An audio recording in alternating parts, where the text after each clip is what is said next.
Welcome, class. We want to discuss the ATD Level 2 paper. ATD Level 2, this is Financial Accounting. That was done in May 2021. May 2021, Financial Accounting ATD Level 2 KASNEB paper. We'll go straight to question 3. Question 3, that's what we want to discuss. So Bolt and Nut Limited is a medium-sized manufacturing company. The following to our balance was extracted from the books of the company as at 30th September 2020. So ordinary share capital 60,000, share premium 20,000. Retained profits 1st October 2019 is 16,000. Allowance for unrealized profits as at 1st October 2019 is 2760. Motor vehicle expenses 9,000. Bank balance 33,200. Dividends paid 23,000. Accounts receivable 56,000. Accounts payable 11,000. Inventories, raw materials, that's work in progress, and finished goods. Then you have purchase of raw materials, direct labor cost, factory general expenses. You have both variable and fixed. Then you have the administrative expenses, electricity, stationery, and staff salaries. You have sales at that figure. Plant and machinery at cost 24,60,000. I think it was supposed to be on the debit side. So plant and machinery at cost 60,000. Accumulated depreciation 24,000. Motor vehicle 32, and accumulated depreciation for motor vehicle at 8,000. So that is the balance sheet. The total balance figure, that is a green. And then additional information, inventories as of 30th September 2020 are valued as follows. So raw materials, work in progress, and finished goods. Then the finished goods are transferred to the warehouse at cost plus a markup of 25%. Then depreciation is charged on a straight line basis for that. As of 30th September 2020, accrued direct labor costs amounted to 6 million, while prepaid rent amounted to 4 million. So we are required to prepare manufacturing account and statement of profit or loss for the year ended that, and then statement of financial position as at 30th September 2020. So these are manufacturing income statement and financial position. That's what we are supposed to come up with. And they have combined the first part, A, manufacturing account and statement of profit or loss for the year ended 30th September 2020. So manufacturing and statement of profit or loss for the year ended 30th September 2020. We are just going to prepare this as one book and see how it goes. So Bolt and Nut Limited, so company. So we'll come here and as I always say, the best is to start with the additional information workings, unless if you are sure that you're not going to forget anything, but you can always start with the workings. And you can see these are closing material, closing stocks. Then you have finished goods which are transferred to warehouse at cost plus a markup of 25%. Of course, we cannot do anything here now because we don't know the cost. And then depreciation, these ones we can work now or later. Then accrued direct labor cost 6 million, while prepaid rent is 4 million. So we only have, I think these are a few. We can handle them as we move on. But if you doubt yourself, if you think you can forget, always start with the workings and then move on. Okay, I think we are good to go. So solution here, A. This is Bolt and Nut Limited. Bolt and Nut Limited. Then you are going to prepare manufacturing and income statement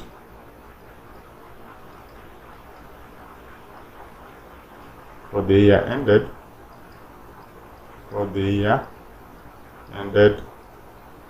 30th September 2020. 30th September 2020. Like that. So then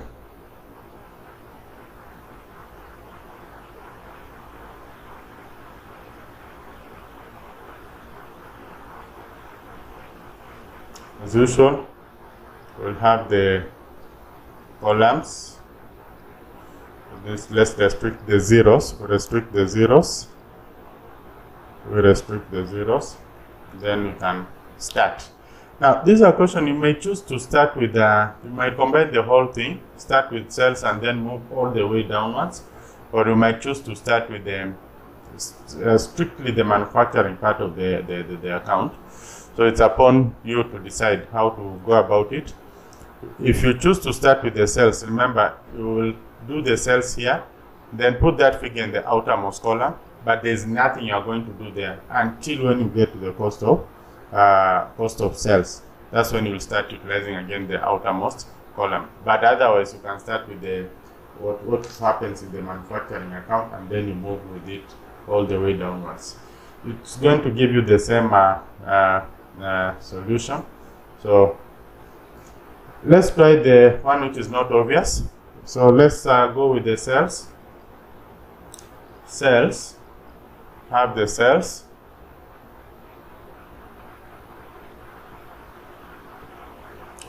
So our sales will be 384,000. 384,000.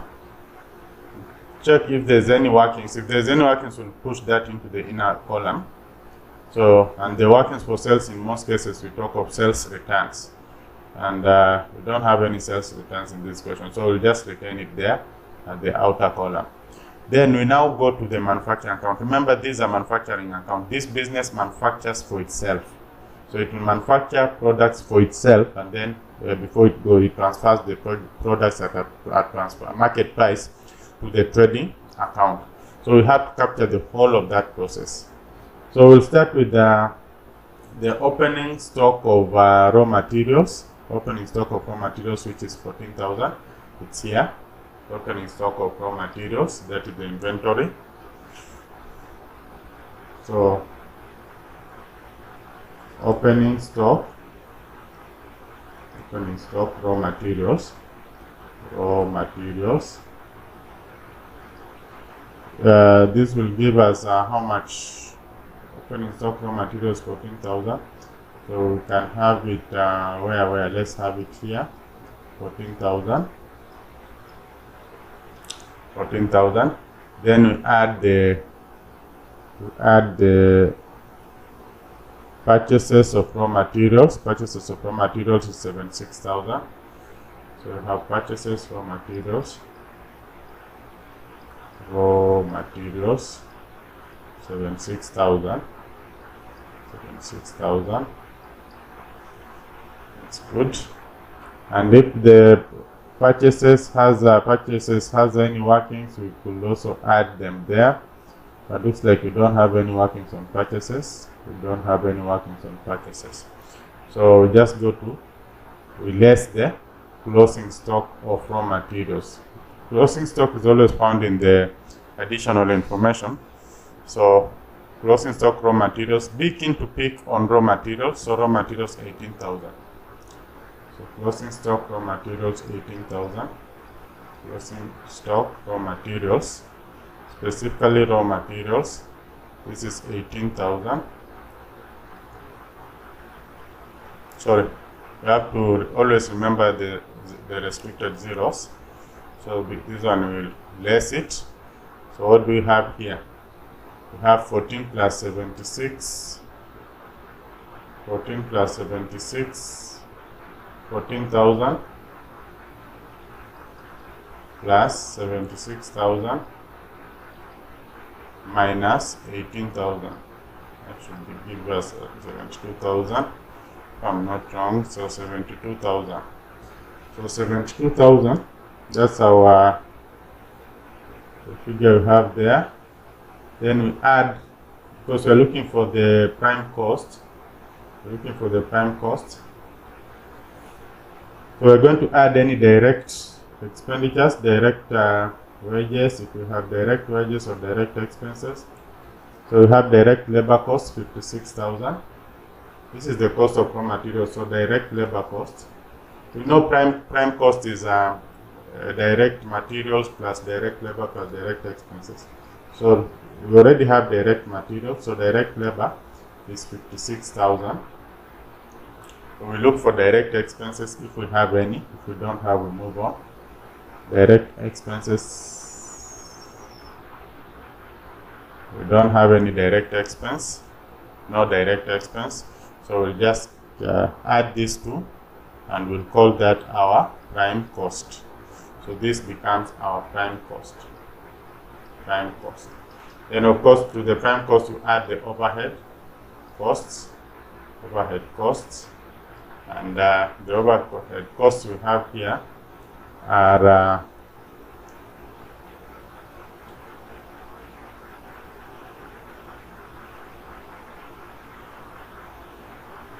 the overhead costs that we have here are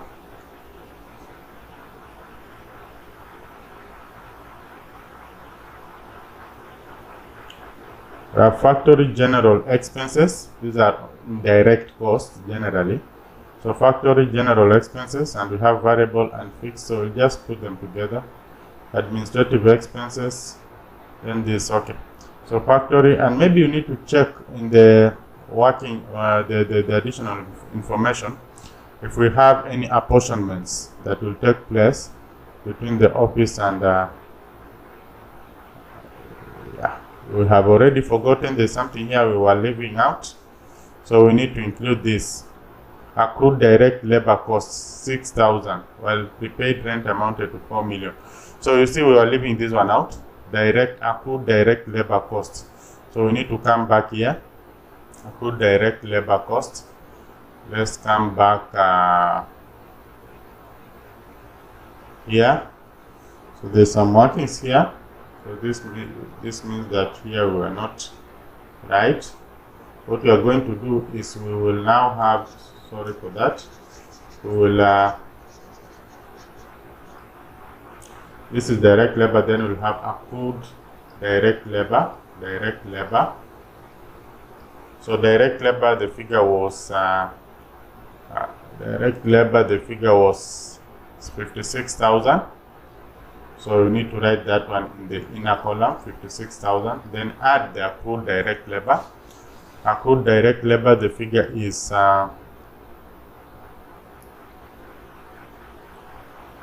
accrued direct labor cost amounted to 6,000. Remember the restricted zeros.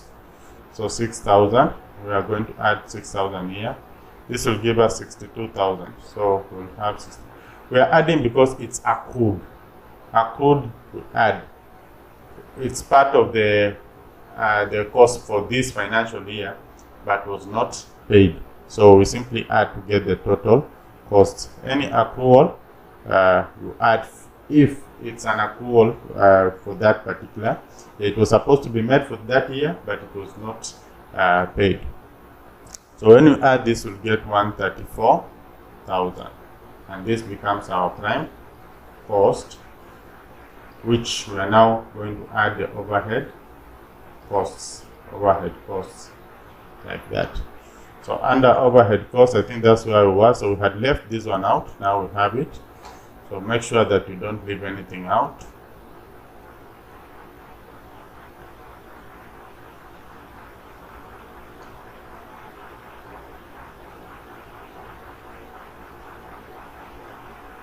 So I'm looking for any indirect or overhead costs. I think I have only one, direct labor, factory general expenses, and you have both variable and fixed. So factory general expenses,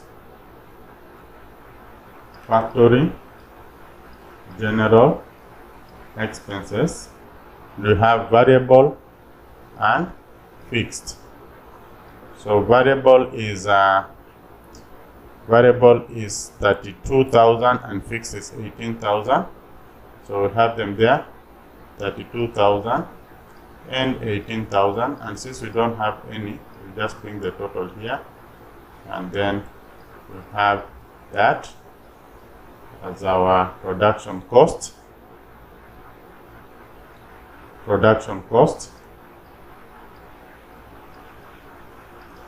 we have 184,000 as our production cost. I don't think if we have any, but counter check. Check if rent has been apportioned, electricity has been apportioned. In most cases, those ones are normally apportioned. But if there's nothing, motor vehicle has not been apportioned. So if there's nothing apportioned, then I think we are good to go. Okay, so after we've done that, the next thing is to factor in the work in progress. So we'll come in with the work in progress with, and for work in progress we have the opening stock and we also have the closing stock. Work in progress is whatever it is that is still being worked on, it's in the process but at the factory. So we add opening, just like the same way we treat opening stock and closing stock of finished goods, the same way we're going to treat work in progress. So opening work in progress is 10,000, closing work in progress is 16,000. So we'll take 10,000 and then of course less 16,000, we get negative 6,000. So that's what we'll have there. This will give us 178,000, and that will be the total factory cost. Total factory cost 178,000. Now to this, depending with the instruction of the examiner, we will now calculate the markup, and I think we have the markup here in our number 2. So there's the markup there. Like if we've forgotten anything, I think there's nothing you are leaving out. So there is a markup there, and the markup is finished goods are transferred to the warehouse at the cost plus a markup of 25%. So this is we simply take 25% off the factory cost. This is 25 over 100 times 178,000. That's basically what we do. So this is 0.25. This will be 0.25 times 178,000. That gives us 44,500. 44,500. When you add that, we now get the transfer price. The transfer price, which now will be 44,500 plus 178,000. That gives us 222,500. That is the transfer price to the trading account. Now, if we had not gone this direction, this is what we will have written here: finished goods, and then you start sales. We put the sales figure here. But since we have sales figure which is hanging here, we simply add the finished goods, and under finished goods we will have the opening stock, which is opening stock for finished goods is we'll go back to the question, pick the opening stock for finished goods. This is the opening stock, 13,800. So 13,800 less closing stock. That's the normal thing we do. For finished goods, make sure we are talking about closing stock for finished goods. So this is 20,700. So I bring here 20,700. So that gives us 13,800 minus 2,700, which is equal 6,900. So 6,900. Sorry, just a minute. There's something, yeah, 6,900. And now remember, we are not adding the purchases because we already have these goods are being transferred from the manufacturing entity, from the manufacturing wing basically. So we simply add this to that, and we'll have our cost of goods. Cost of goods are actually cost of sales. We'll have cost of sales. So 222,500 plus now minus, because this is negative, 69. This gives us 215,900, 215,600. Now it's this 215,600 that will come here as the cost of goods, cost of sales basically. The 215,600 will come here as the cost of sales. And remember, we have now the sales. So we take sales less cost of sales, and we have what we call the gross profit. Gross profit. So this will be, let's come here, 215,600 minus 384,000. 384,000. That gives us 168,400. So 168,400. 168,400. That becomes our gross profit. 168,400. That is our gross profit. So once we get the gross profit, we add other incomes and gains. So check if we have other incomes and gains, like rent received, discount received, and the group. So check if we have any other incomes and gains. Check. Other incomes and gains.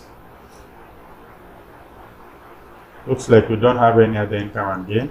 Now, remember, there was always this profit from the manufacturing account. That one is always considered as other incomes. It's an income from the other side, the manufacturing wing. So we can include it here. Profit from the manufacturing account. How much was it? It's just here. 25% of factory cost. This is 44,500. So we need to add that. 44,500. We need to add that so that we get the total. And this will be 168,400 plus 44,500. That will give us 212,900. 212,900. So that is the total income. We don't have any other. Always remember to add the profit from the manufacturing, and because this is we'll treat it like an income now to our business. Remember, it is the income statement that gives us the performance of the business in terms of profit or loss. So unless we bring forward the profit that has been made from the manufacturing wing, we may not capture the correct situation. So always carry the profit from the manufacturing wing, add it here as other incomes. Just the same way we add rent received. Rent is from other areas, commission received, dividend received from other businesses. The same way we are going to bring it here, profit from the manufacturing account, and the figure is just here. Okay, so then after that we go to expenses and losses. Expenses and losses, and for expenses and losses, we now start with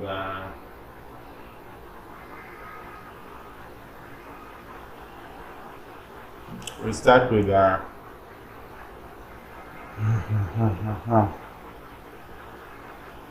something that we have not done, which is very crucial. There's something we have not done, which is very crucial. It's better we do it now, because we don't know if it will affect our incomes and gains. Is this bit here, allowance for unrealized profits. Now allowance, this is just an allowance, but remember this is at the beginning of the year. Allowance for unrealized profit. Now, this is normally it's treated like the same way you treat a provision. Remember, if you are creating a provision for the first time, you simply debit the P&L. If it's subsequent, it's ongoing, then we need to work out and see if there's a decrease or if there's an increase. If there's a decrease, then it comes as we will credit the P&L. So it could basically come here as a gain here, and that's what I'm saying, we could have missed that point. Or if it's an increase, it will appear in the debit side of the P&L, that is under the expenses and losses where we are now. So it's very important that we determine the situation now before we can proceed.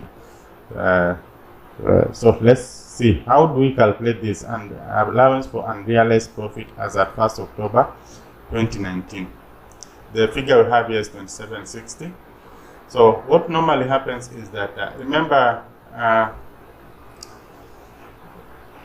when you talk about the closing stock of I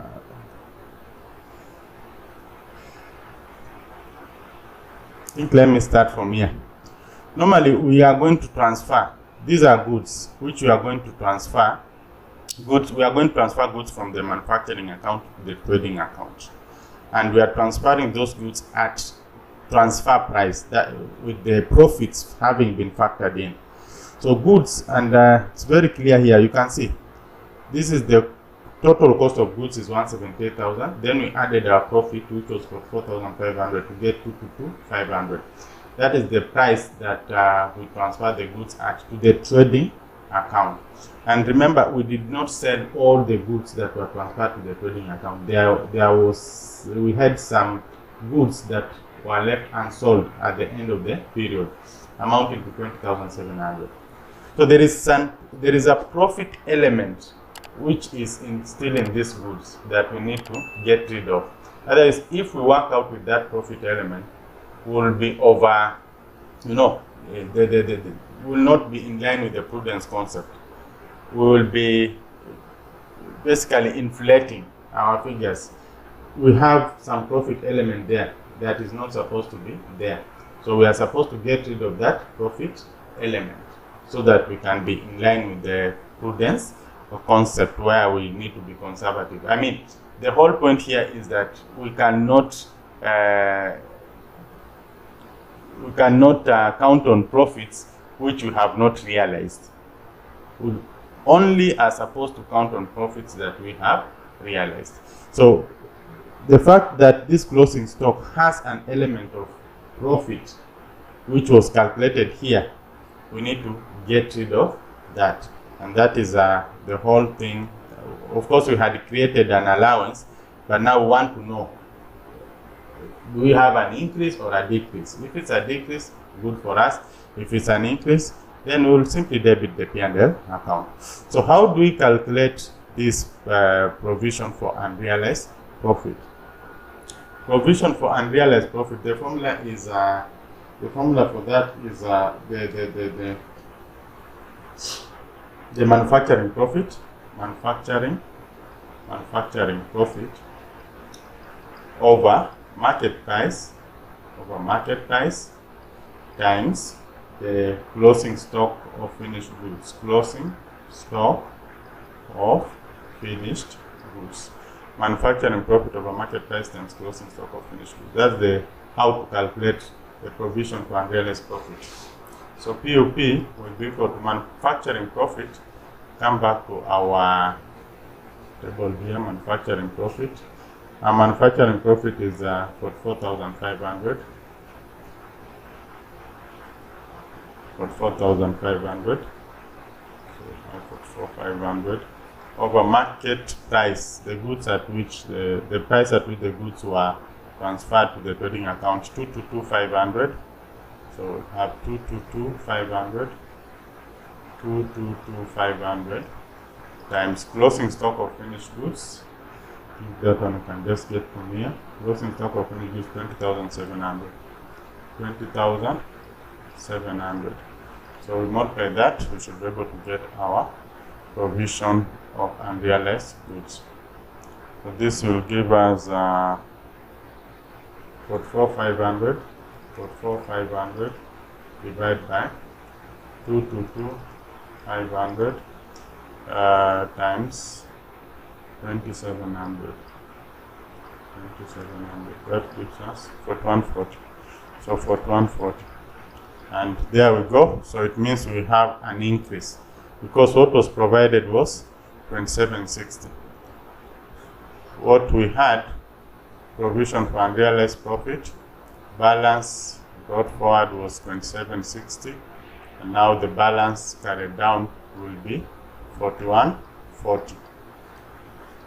4140. So the difference is 4140 minus 2760. That gives us 1380. So 1380 will go to P&L. And you can see it's very clear. It's on the credit side of PUP. So when it goes to P&L, it will be on the debit side. We actually debit P&L. What we actually indicated here. So that's how we go about it. So it's an increase in provision for unrealized profit. So we'll debit the P&L with 1380. So we are good to go. Let's continue. In fact, we can do that fast because we are. So just say increase in PUP, and the figure is 1380. 1380. Good. So we continue with our journey. Motor vehicle expenses 9,000. Check, do we have anything on motor vehicle expenses? Any additional information? Nothing. So motor vehicle expenses, the figure is 9,000. We'll capture it as it is. Motor vehicle expenses 9,000.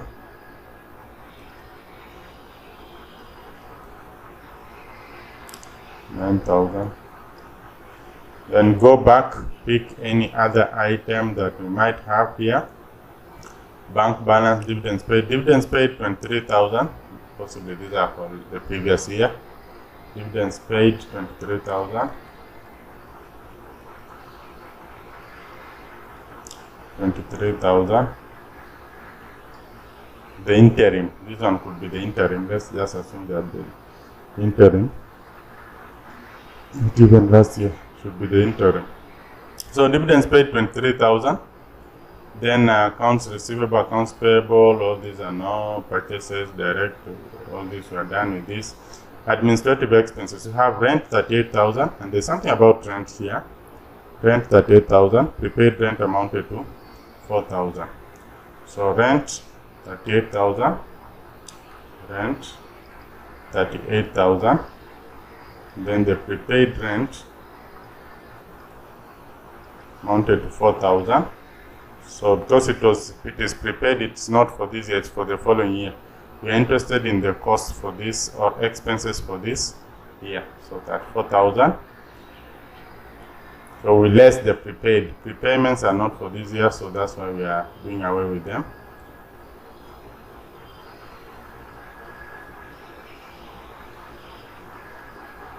Electricity 12,000. There's nothing on electricity. Electricity 12,000. Stationery 4,000. So electricity 12,000. Stationery 4,000. Electricity 12,000. Stationery and postage 4,000. This is good progress so far. Staff salaries 38,760. There is nothing on staff salaries, so staff salaries 38,760. Staff salaries 38,760. 38,760. Hotels.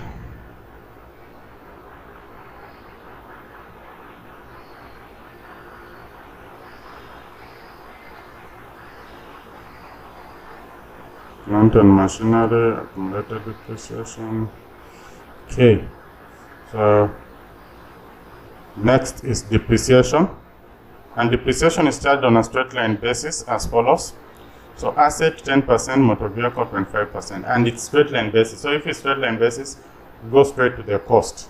So depreciation, plant and motor.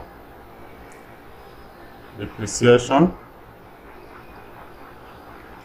plant and motor vehicle. And this is 10% and 25% respectively. 10% and 25% respectively. So 10% plant and machinery.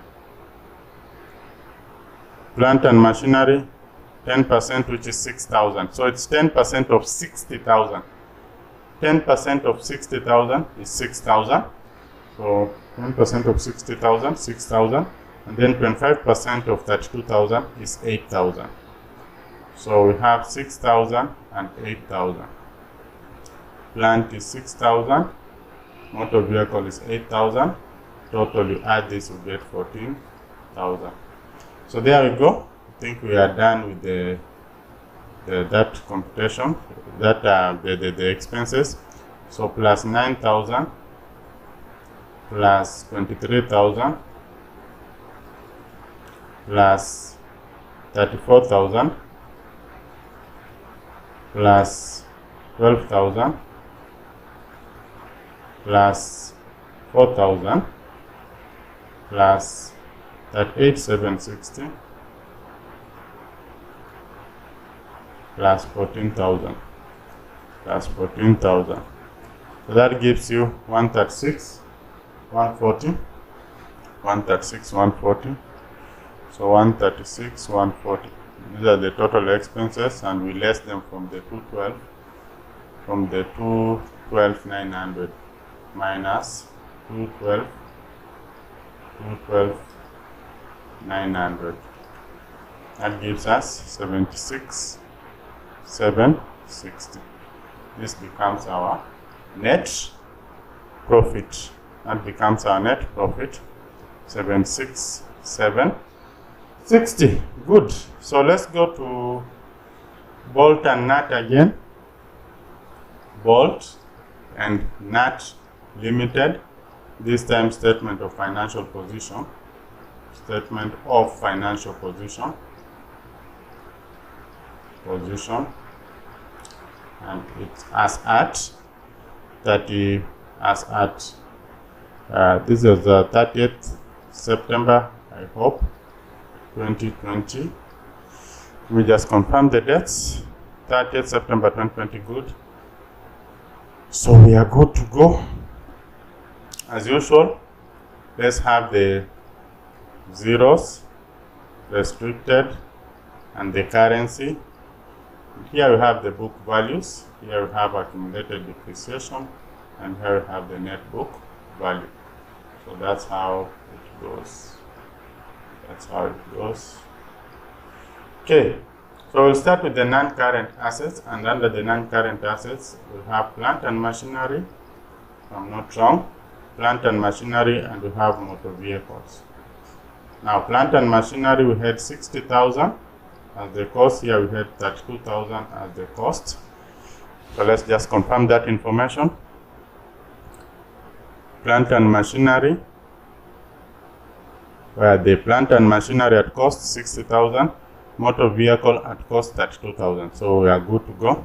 Then the accumulated depreciation for plant and machinery, it was 24,000. Remember, we had depreciated this by 10%, so it was 6,000. This makes it 30,000 total depreciation.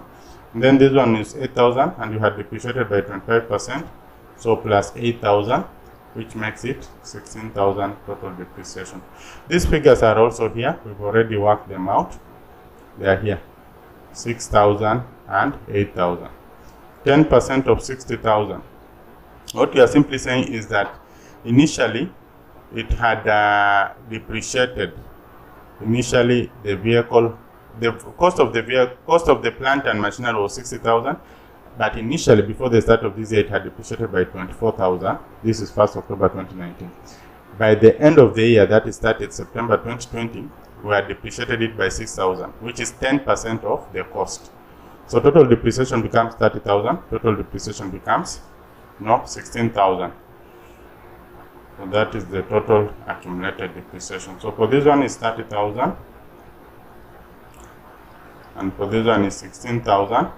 So when we less, here we have 16,000, and here we have 32,000. Sorry for the brackets, they're not supposed to be here. So this gives us 48,000, unless if we have any other non-current asset. So check around if there's any other non-current asset. There is not any other non-current asset. So let's go to the current assets. We start with this one. I think let's just start from here.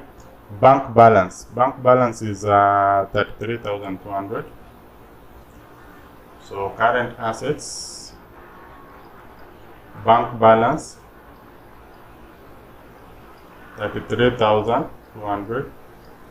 Then you can check on inventory, and inventory we have raw materials. We have raw materials, then you have the, what do you call this, the work in progress, and then you have the finished goods. So for the raw materials, work in progress is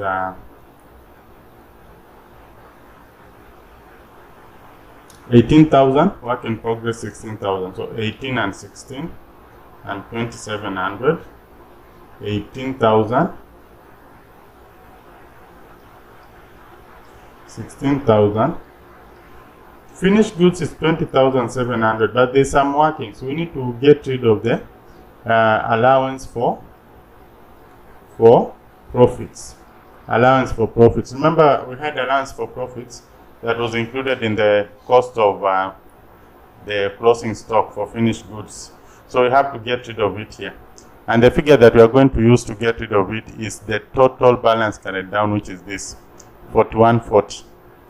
Remember, we started the year with 2760, and then we increased it by 1380 to 4140. So the total allowance for unrealized profit is 4140, and it has the effect of reducing the closing stock of finished goods.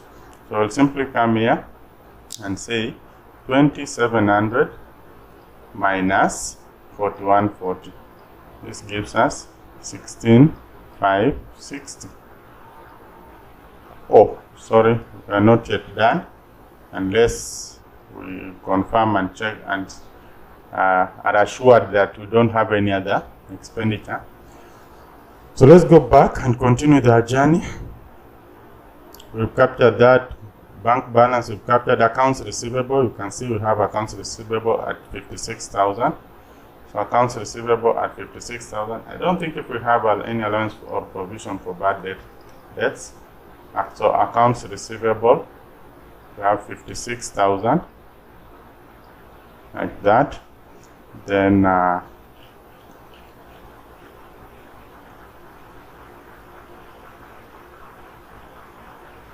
accounts payable, inventories, purchase, direct labor costs, factory, administrative, sales, inventories, we've captured that, finished goods, we've captured that, depreciation, and we have prepaid rent is 4,000. So prepaid rent 4,000. Prepaid rent 4,000. So I think that was the last item. So let's get the total again, as usual. The totals now will be 33,200, 33,200 plus 18,000 plus 16,000 plus 16,560 plus 56,000 plus 4,000. That gives us 143,760. So 143,760, like that. Then we go to current liabilities. So 143,760. Let's go to current liabilities. I saw accounts payable. And of course we have the accrued direct labor. So let's pick them from up there. Accounts payable, so it's here, 11,000. These are very obvious ones. Accounts payable, 11,000. Then accrued direct labor. These are very obvious ones. Accrued direct labor is 6,000. Accrued direct labor is 6,000. So accrued direct labor is 6,000. Good. Let's check if there's any other. We are random. We are not supposed to be random. We are supposed to be go step by step. Dividends paid, accounts receivable, accounts payable, inventories, purchase, direct labor. Do you have anything that you are seeing? Nothing so far. Yeah. So I think we've captured everything. So this will give us 17,000. So we simply come here and write 17,000. this will less. What we get is supposed to be our net capital employed. Net capital employed. So let's come back here and add the totals. This is 48,000. So 143,760 plus 48,000 for the non-current assets minus what figure we have there, 17,000. 17,000. I hope so. The figure we have is 174,760. Have that figure as our net capital employed. So we have that figure as our net capital employed, 174,760. 174,760. Okay, so we proceed. These are net capital employed. Let's look at the other side. Now we have financed by section. In the other financed by, we have now these things were up here. So ordinary share 60,000, share premium 20, retained profit 16. Ordinary share and retained profit. We come here, write them. Ordinary share capital 60,000. Okay, 60,000. Then share premium, I think the figure was 20,000. And retained earnings for the previous year, the figure was 16,000. And of course now we have profits, net profit. These are retained earnings for the previous year. Now net profits for this particular year, the figure is net profit for this year. Go back to the question, 76,760. 76,760. 76,760. And check if we have anything that we are leaving out. So ordinary 60/20, that one. We are done with that. Motor vehicle, I think we've captured fairly everything. So we've captured everything. I think we are good to go. Should be good to go. So let's get the total. I hope it balances. So this will give us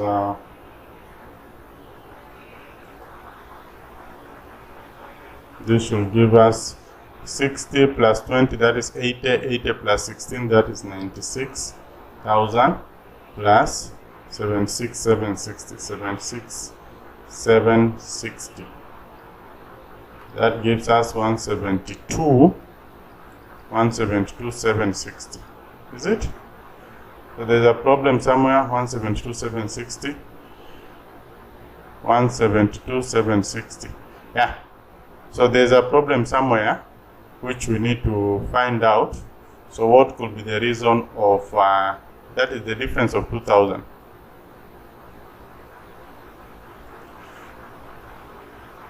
So we have a difference of 2,000.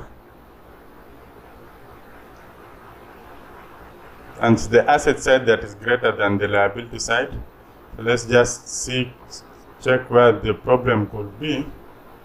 60 minus 30, 32, 32 minus 16, 16. This is not 32. 60 minus 30 is 30. This explains where the problem is. 60 minus 30 is 30. 32 minus 16 is 16. So this will give us 46,000. Sorry for that. This is a message, 46,000. Please be careful when you are working out these things. Be very careful. You can see any simple mistake will cost you. So that is, let's just try that completion again. That should come to that. This is 46,000 plus 143,760 minus 17,000. That gives us 172,760, 172,760. So we are good to go. So this is our net capital employed. Net capital employed 172,760, 172,760. So it has balanced and we are good to go. Thank you. Let's meet in the next question.